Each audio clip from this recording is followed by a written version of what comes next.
what you're saying. All right. Thank you very much for joining us this afternoon. I wanted to give you a quick update on the preparation that I've taken to deal with the Menendez case. As I said when I came into office on December 3rd, I was going to do the thorough review of the facts and the law that I will do in every case, whether it's a media attention-driven case like the Menendez case or any other type of case.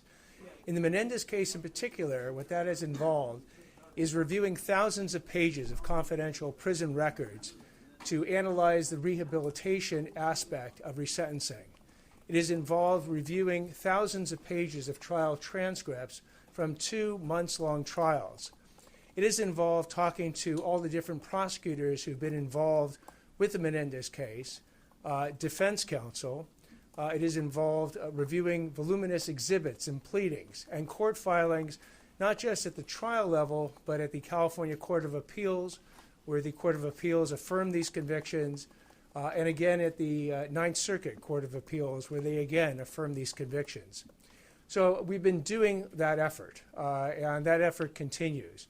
As part of that effort, what I said is that I would also speak to any victim family member who wanted to speak with me. And that's what we did today. A number of the victim family members came in. It was a very productive session where they gave me all their thoughts about what should happen in this case, their experiences that they wanted to share, the ultimate direction that they wanted this case to go. And so it was a very productive conversation over a number of hours. Again, I invite and have continued to invite any additional victim family member, and I think virtually all of them were there today, that wanted to speak with me to speak with me. And that forms part of the information data set that we will use to determine what the right result should be in both the habeas proceedings, although the impact, the family victim members' impact is less important as far as a habeas proceeding goes, as well as the resentencing issues that are going to be coming forth. Right now, the resentencing hearing is set for January 30th and 31st. That date is the date we're working against. If it changes, we'll certainly let you know. And we will continue to do this difficult but important work of reviewing the facts and the law to make the right decision in this case. So that is the remarks I wanted to start with. I'll now open it up for any questions. What I'm doing is processing all this information. So we have not finished the review, for instance, of all the prison files. Again, it numbers in the thousands of pages, covering well over 30 years of prison experience for both Lyle and Eric Menendez. Nor have I finished reviewing all the trial transcripts as well.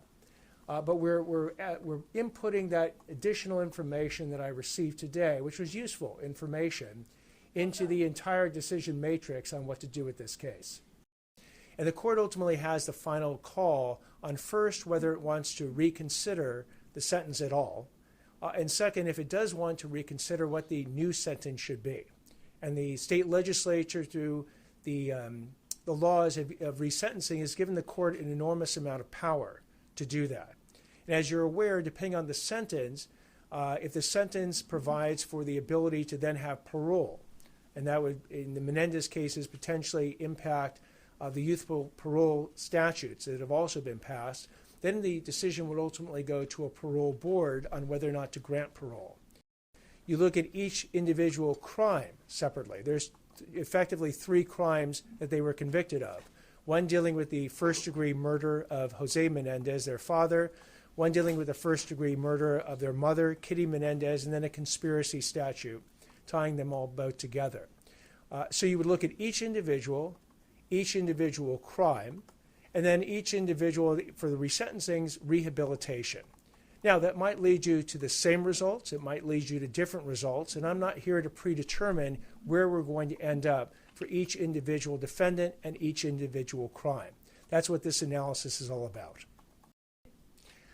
It's taking a lot of time, but it's one of those decisions that you want to make sure you get right.